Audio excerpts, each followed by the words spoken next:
Reynaldi berusia 22 tahun pelaku kejahatan pencurian dengan kekerasan akhirnya ditangkap pihak kepolisian.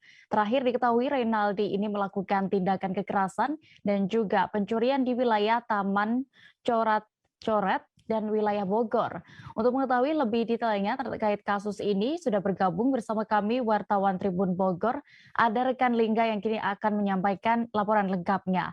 Halo rekan Lingga. Ya, Dea. Ya, Lingga bisa Anda informasikan seperti apa sebenarnya kasus kekerasan yang dilakukan pemuda ini ya, yang memang sudah dikenal sebagai begal sadis di Kota Bogor? Ya, Dea, dan rekan-rekan Tribuners, seperti diketahui beberapa bulan terakhir ini Kota Bogor dikejutkan dengan adanya aksi kekerasan yang dilakukan sekelompok orang tak dikenal kepada warga yang atau masyarakat yang sedang melintas di wilayah pusat Kota Bogor. Terakhir ada 4 kejadian, ya ini di Jalan Pajajaran pada 6 November lalu. Korbannya adalah seorang sopir taksi yang meninggal dunia akibat luka sabetan senjata tajam di pinggang.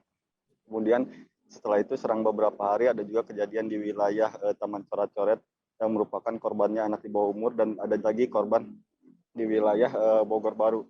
Kejadian tersebut terjadi sekitar 1 bulan dengan pelaku tersangka yang memang merupakan begal sadis, karena selain melukai korban, begal ini juga merampas barang berharga milik korbannya. Seperti itu, Dea. Sudah ada informasi juga berapa kali begal ini melakukan aksi kejahatannya?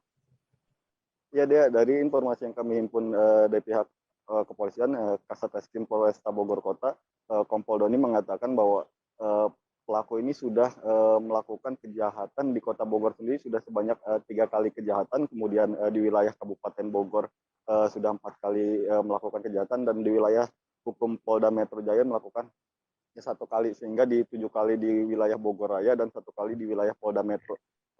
Pelaku ini beraksi dengan menggunakan senjata tajam dan berkelompok, sehingga mereka ini merupakan komplotan begal yang memang sudah merencanakan aksinya yang dilakukan sejak tengah malam hingga dini hari untuk mencari korban di lokasi-lokasi sepi ataupun korban pelaku yang lengah. Seperti itu, Dea.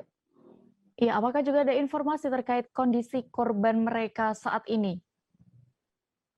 Ya, Dea, untuk korban yang merupakan sopir taksi Bluebird, korban meninggal dunia ketika dibawa ke rumah sakit PMI Kota Bogor, yang saat di rumah sakit kehabisan banyak darah sehingga meninggal di rumah sakit. Selain itu, korban yang di wilayah Bogor Utara, tepatnya di Taman Coret-Coret, saat ini masih di dalam perawatan karena harus melakukan operasi besar di bagian luka pahanya. Sementara itu korban lainnya masih dalam perawatan di rumah karena sudah menjalani perawatan di rumah sakit. Seperti itu, Dea. Ya, rekan Lingga, tadi sempat Anda sebutkan bahwa pelaku ini merupakan komplotan ya, berarti terdiri dari beberapa orang. Bisa Anda informasikan tentang mereka dan juga siapa pelaku utama? Ya, Dea. Dalam menjalankan aksinya, pelaku ini yang merupakan otak dari aksi kejahatan ini adalah merupakan Reynaldi, yang saat ini sudah diamankan oleh Polda Metro Jaya, merupakan pelaku begal sadis yang terlibat aksi kejahatan di 8 lokasi di Kota Bogor, 8 lokasi di wilayah Kota Bogor, kemudian Bogor Raya, dan di Polda Metro Jaya. Mereka juga mengajak rekan-rekannya, yaitu Fakih dan MRH yang usianya masih di bawah umur, karena selain pelaku orang dewasa, pelaku-pelaku lainnya juga masih di bawah umur diajak untuk melakukan aksi kejahatan di wilayah Bogor Raya dan wilayah hukum Polda Metro. Saat ini polisi juga masih memburu pelaku lainnya yang diduga terlibat dalam aksi kejahatan yang terjadi di wilayah Bogor Raya. Seperti itu, Dea. Baik, Tribuners, berikut akan kami tampilkan keterangan dari Kapolresta Bogor Kota, Kombes Pol Susatyo Purnomo Condro selengkapnya.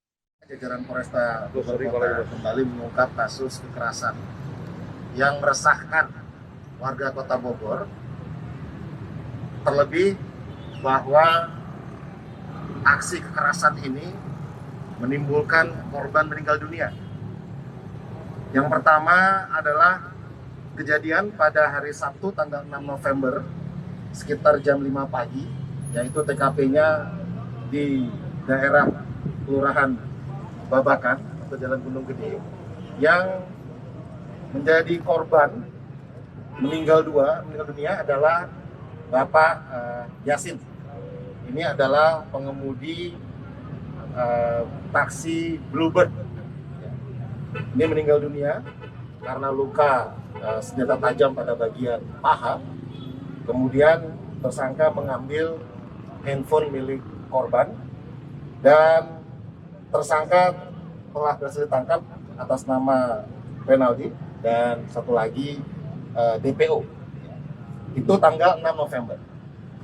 Tidak berserang lama, kemudian terjadi kejadian yang kedua, yaitu pada tanggal 11 November, itu terhadap anak pemilik warung bensin eceran, umur 15 tahun. Itu atas nama korban, Muhammad Rey Haikal, 15 tahun.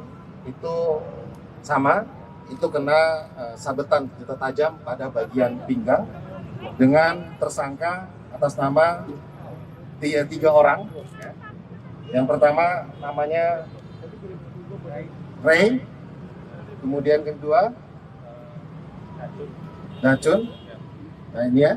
Yang ketiga kemudian Muhammad Haikal.